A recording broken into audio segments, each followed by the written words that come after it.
Hello Sven-gers, it's me, Svenny McGee, and today we're going to be looking again with the Nintendo 64 Transfer Pak, and we're going to be using it to load some of the Game Boy games on Pokémon Stadium 2. Now again, this does work with Stadium, but I do not have that copy, so I have Stadium 2. It actually uses more games than the original. This year marks the 25th anniversary of Pokemon, and it's a no better time to take a look at some of the great games from before. So let's jump right in, check them out. Pokemon Stadium 2 on the Nintendo 64. Now, as mentioned, of course, this does utilize the Nintendo 64 Transfer Pak, and the games it's compatible with: Pokemon Yellow, Pokemon Blue, Pokemon Red, Pokemon Gold, and then we have Pokemon Crystal and Silver as well. Now, looking at the Pokemon Stadium 2 manual, we just want to note that, of course, we're going to put the Transfer Pak in first, and then we're going to add our game, and we're going to do all that prior to turning on the Nintendo 64. We want to make sure that we're not going to remove the game unless it otherwise says to, because you don't want to remove it while the power's on. You can end up corrupting or losing your saves, and of course the worst thing to do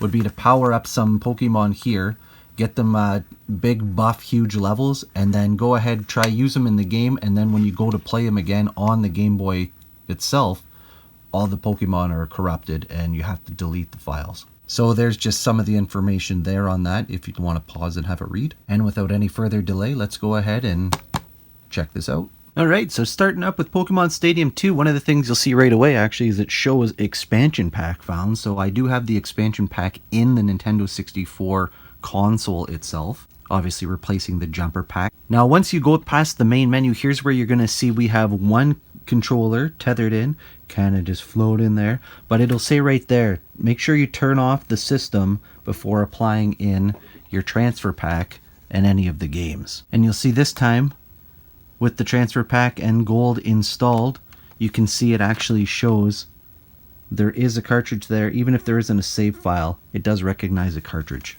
So this time we're going to jump back in. I have the transfer pack installed, but this time I have Pokemon Yellow on it. Notice that the cartridge is glowing yellow, and it actually detects the saves on file. Now I just wanted to show here at that opening screen, again, I've now put in the red cartridge, and you can see that it actually indicates red cartridge up there. And the same happened with the gold and with the yellow as well. So interesting thing to see even back then in the 90s that they were able to actually do cart detection and actually show it on screen. So we're going to jump right in here into White City. Okay, now here in White City, what I'm going to do is I'm going to go up to the top corner here and go to Free Battle. In Free Battle here, because it's just myself, I'm going to go one player versus a computer. And sure, we'll give them a normal. Pick your rules. And now instead of actually going through the different Pokemon on the Nintendo 64 cartridge, some that I've either registered or pulling from the cartridge just to try out, I can actually access the ones here on the yellow Game Boy game. Okay, now from the cartridge, I'm going to pull. Looks like I've got Pikachu, Mew, Charizard, Wartortle. And once I've assembled my team of 6 here, I can choose for the computer. Now the computer, I'm going to go over here just to show. You can pull from the cartridge and pretty much it's wide open here.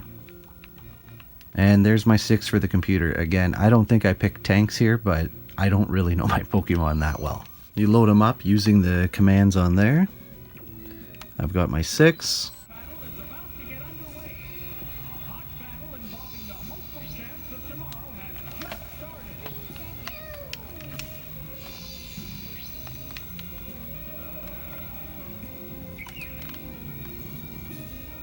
Take it in stride here. That's not just Pikachu. That's the Pikachu that we've been playing on the cartridge here when we're playing away from the console. So, like, that is our Pikachu. He's level 48 versus their level 100 defaults here. So, if we continue to build him up on the cartridge, we can bring him back here and get him level 49, 50, etc., etc.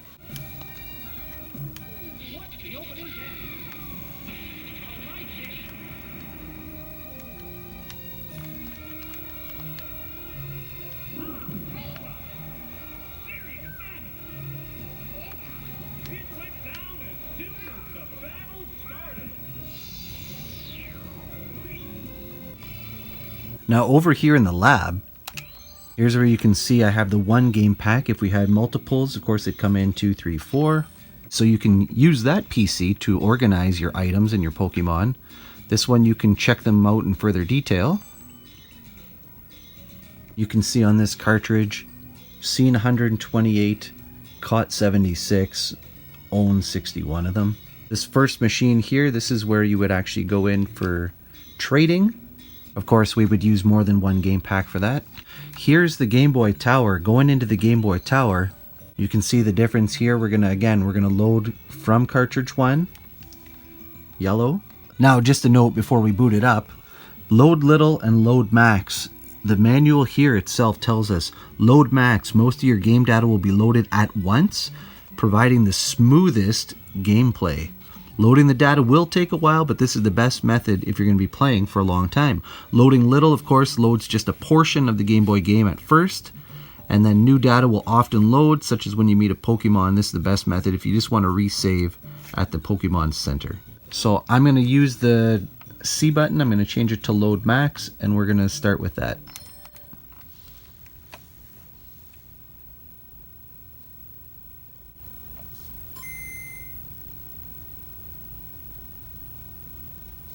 So you can see it's reading from the cartridge, and again, cool to have that Game Boy kind of outside palette, and here we have again this specialized looking palette right here.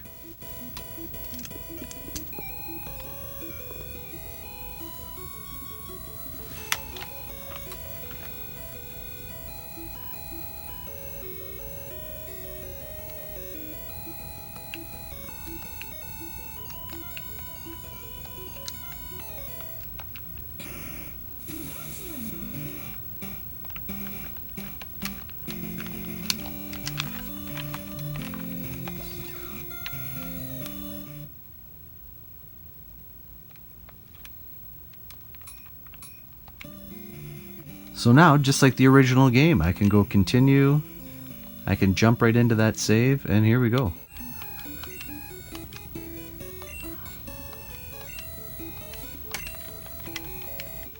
And I'm just using the controller just to move around, just so you would on your Game Boy.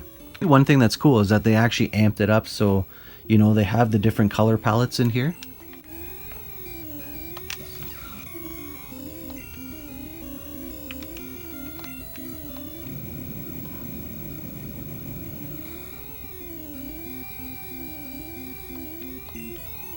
Super effective. And I just wanted to show that distinction there too. When you actually leave the town, the color palette changes because now you're out in the grass, you're out in the green. The one thing you can do in the game is you can go and get a mystery gift every day. However, you do need a transfer pack and a Game Boy pack to receive it. Here, when we enter into White City, here's where things get interesting. You can go to your room, and here it says you can bring your room from the gold or silver version of your games here into 3D. So they're going to render it with the Nintendo 64 graphics. And the details for viewing and looking at your room you can see right here. Again, here's some information on the Game Boy Tower if you want to pause and have a read. Here's the information on transferring the Pokemon using the laboratory. Here you can check mail, and again, this says this is only the mail from the gold and silver versions that you can check and view here. And here's the information for trading. Again, you can pause it right here and have yourself a read. So as mentioned before, here it says you need 2 controllers and 2 transfer packs and 2 Game Boy packs. And again, what you can do is transfer actually from one Game Boy cartridge to another by having the 2 transfer packs and using the N64 kind of as the conduit in between. Again, pause it, have yourself a full read there. So that's the gist of it, using these games and using the Nintendo 64 Transfer Pak. Again, the Transfer Pak is not a necessary device in order to just enjoy Pokémon Stadium or Stadium 2, but it does open up some of the gameplay abilities by being able to change your room, trade devices and items between characters, Pokemon, and actually getting to play some of your favorites, some of the ones that you went around in the RPGs, caught on your own, and now you're able to import them and play them in a 3D atmosphere fighting space. That's pretty cool, and especially if you've been leveling them up, and then you get a second transfer pack, or maybe 4 of them, and you can have a battle between you and some of your friends with all of your favorite Pokemon. It's kind of a cool way to do that. And again, it was early done on the Nintendo 64. Of course, we saw more of this expanded later on the GameCube. I hope you enjoyed today's video. If you thought it was neat or interesting, please consider liking and subscribing. It always helps me and helps grow the channel. Until I see you again next time, I hope you take care and be good to each other. We'll see you again soon. Bye now.